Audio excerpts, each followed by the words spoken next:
Hi everyone, कैसे हो सभी कोई। मेरा नाम है शिवम और कल हम सब ने पीडब्ल्यू का एआईटीएस दिया था। जो भी पीडब्ल्यू से पढ़ते हैं विद्यापीठ या फिर ऑनलाइन बैच में, सभी का तो एआईटीएस कल हुआ था। तो ये रहा मेरा पेपर और मैं अभी इसे रिव्यू करने वाला हूँ कि मुझे कैसा लगा पेपर, और आप भी बताना कि आपको कैसा लगा पेपर। बेसिकली मैं बोलूँ पेपर के बारे में अगर ओवरऑल ऊपर से, तो ईजी नहीं बोल सकते, टफ भी नहीं बोल सकते, ये मॉडरेट था। ठीक है, पूरा अगर एनालाइज किया जाए मॉडरेट था।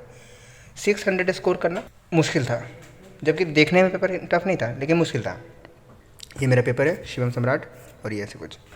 तो मैं इसे ना ऐसे देखूंगा, ये मैंने बनाया है ऐसे कुछ एआईटीएस रिव्यू करके। ठीक है,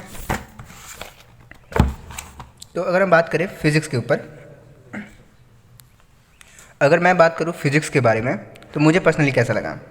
तो फिज़िक्स जो था, अगर कोई एमआर सर के नोट्स पढ़ता है, ठीक है, या फिर अपने विद्यापीठ में भी नोट्स पढ़ता है या फिर मॉड्यूल ही पढ़ता है, ठीक है, तो भी ये पेपर 140 स्कोर कर सकता था कम से कम। अगर मतलब सिर्फ मॉड्यूल लगाता है और डीपी पे अगर कोई इंसान लगाता है, तो आई कैन एश्योर कि ये 140 कर सकता था। ठीक है, केमिस्ट्री और इसमें इजी था, फिजिक्स में इजी भी था, मॉडरेट भी था, बट डिफ़िकल्ट कोई क्वेश्चन नहीं था टू बी ऑनेस्ट। मुझे तो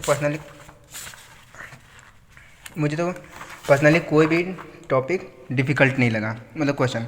जैसे ये क्वेश्चन था, ठीक है, ये क्वेश्चन मेरा गलत हुआ क्योंकि मेरे दिमाग में कुछ चल रहा था, जो कि ऐसे चल रहा था कि दोनों का तो एक्सीलरेशन सेम ही होना चाहिए, ऊपर हो या पुली में, तो दोनों का एक्सीलरेशन सेम होना चाहिए, तो उसका मोड तो जीरो होना चाहिए, ऐसा था। इसलिए मेरा गलत हुआ।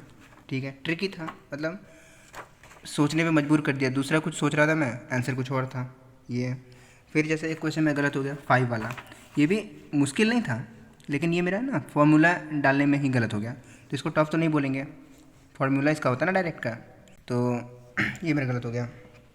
अगर देखें यहाँ भी, ये भी गलत हो गया मेरा।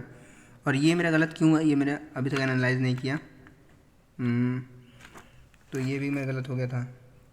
मुश्किल कोई नहीं लगा था, ये भी मुश्किल है नहीं। और कौन सा, ये मेरे समझ में नहीं आया था। ये वाला क्वेश्चन जो था, ये मेरे समझ नहीं आया था। और कौन मेरे समझ में नहीं आया था, एक और क्वेश्चन था जो मेरे समझ नहीं आ रहा था। रुक जाओ, क्वेश्चन दिखाने दो। ये वाला क्वेश्चन डायरेक्ट था, हमारे नोट्स में था, आकाश के माइंड मैप में था, लेकिन पता नहीं क्यों उसे मेरे फॉर्मूला ही याद नहीं आ रहा था और ध्यान नहीं आ रहा था और निकालना बहुत मुश्किल था। तो ये मेरा गलत हो गया। कुछ चीज़ें जो गलत हो गई। ये वाला बहुत इजी था, इसमें 1 होगा, इसमें बबल करना ही मैं भूल गया। तो ऐसा कुछ था। तो फिज़िक्स तो इजी था, मॉडरेट था, बट नॉट डिफ़िकल्ट था। ठीक है, अगर केमिस्ट्री की बात करूँ, एक काम करते हैं, केमिस्ट्री से पहले हम लोग जूलॉजी के बारे में बात करते हैं, क्योंकि जूलॉजी जो था ना, वो कॉम्प्लेक्स था, चैलेंजिंग था। और मेरे एक बात समझ नहीं आ रहा है कि या तो ये बिल्कुल ही सही कर रहे हैं बायोलॉजी ऐसा देकर, या तो ये बिल्कुल ही गलत कर रहे हैं। क्योंकि जूलॉजी और बॉटनी भाई क्या बना रहे हैं यार, कितना कितना इतना लंबा, मतलब बहुत ज़्यादा स्टेटमेंट देख रहे हो, कितना स्टेटमेंट है, सिर्फ असर्शन रीजन स्टेटमेंट। एक क्वेश्चन 3 क्वेश्चन के बराबर है जूलॉजी में, एक क्वेश्चन 3 क्वेश्चन के बराबर है, और सेम बॉटनी में भी है भाई साहब, मतलब। और उसके बाद भी सिली मिस्टेक मेरा दिमाग पता नहीं कहाँ घूमता रहता है, शायद एग्ज़ाम सेंटर छोड़ के कहीं बाहर चला जाता है समोसा खाने के लिए। इतना ट्रिकी क्वेश्चन होता, ये क्वेश्चन मेरे समझ नहीं आया था। ऑल दो कहीं ना कहीं किया ही होगा ये क्वेश्चन, फिर भी ये मेरे समझ नहीं आया।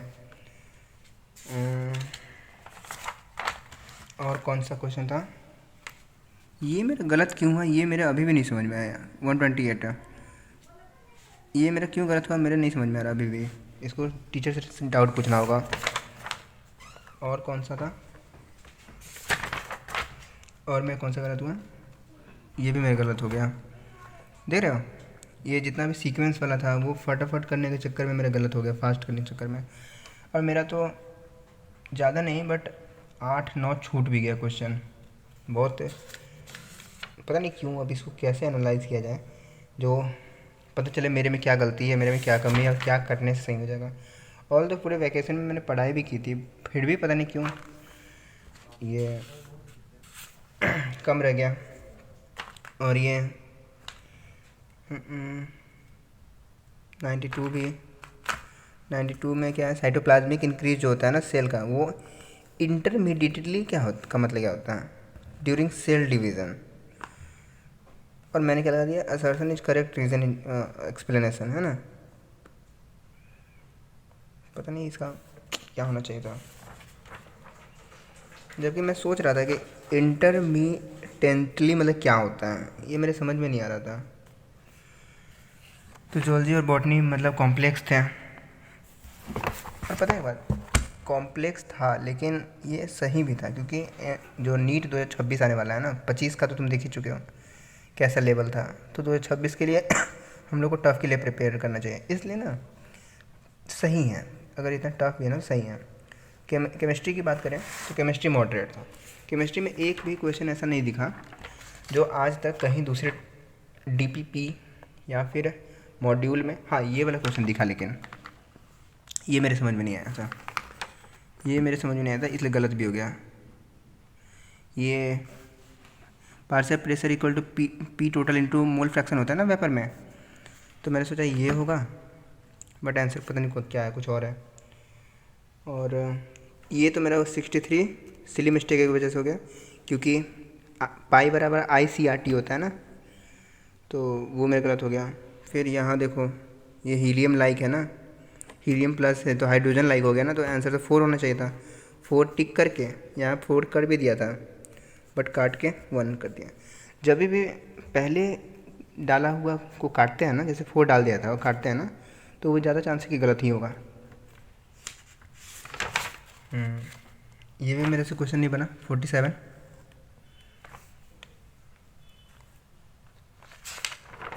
तो ये कुछ ऐसे है मेरे। 64 में मैं गलत हो गया। 64 में लाइन स्पेक्ट्रम करता है कि नहीं, ये मेरे कन्फ्यूज़न था। तो केमिस्ट्री भी मॉडरेट ही था, मतलब टफ नहीं बोल सकते। मतलब मेरे प्रिपरेशन को अगर हम रेट दें कि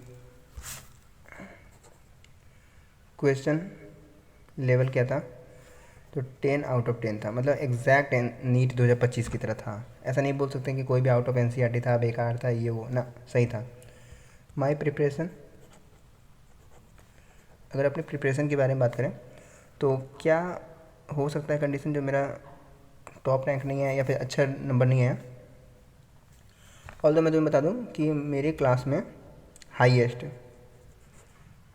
स्कोर क्या है 603, और मेरा रैंक है 9th क्लास में, ठीक है, जो कि ये सही नहीं है। 9th होना चाहिए था 1 2 3 4, बट ये हटा इसको। तो 10 out of my preparation was, बोल सकते हैं 8/10 बोल सकते हैं। 10/10 तो नहीं बोल सकते, क्योंकि 10/10 अगर होता तो मेरा शायद आज रैंक 1 आ रहा होता, मतलब अच्छा नंबर आ रहा होता। बट खैर हटाओ, रैंक 1 मतलब क्लास में, क्लास की बात कर रहा हूँ। और क्या प्रॉब्लम था, अगर हम प्रॉब्लम को एनालाइज करें तो प्रॉब्लम ये भी था कि 30 आवर जर्नी और सीधा जाके एग्ज़ाम सेंटर पे एग्ज़ाम देना, पूरा थकान था, भूख प्यास था, मतलब नहीं सोए थे, वो भी कंडीशन हो सकता है, जिसकी वजह से प्रॉपर नींद नहीं था। ट्रेन से अभी उतरे और सीधे चले गए क्लास के टेस्ट देने के लिए, तो वो भी हो सकता है। और क्या, ऑल दो इसका पूरा डिटेल एनालिसिस तो मैं करूँगा, एक एक चैप्टर, एक एक क्वेश्चन का, 180 क्वेश्चन जितने भी है सबका करूँगा। AITS रिव्यू, ये सेकंड था ना। और अगर मेरा स्कोर जानना है तो मेरा स्कोर कुछ ये है,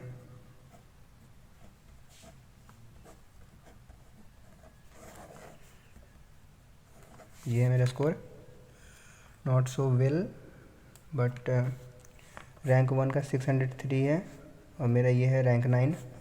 क्लास में कम से कम 30 बच्चे होंगे, 30 स्टूडेंट्स।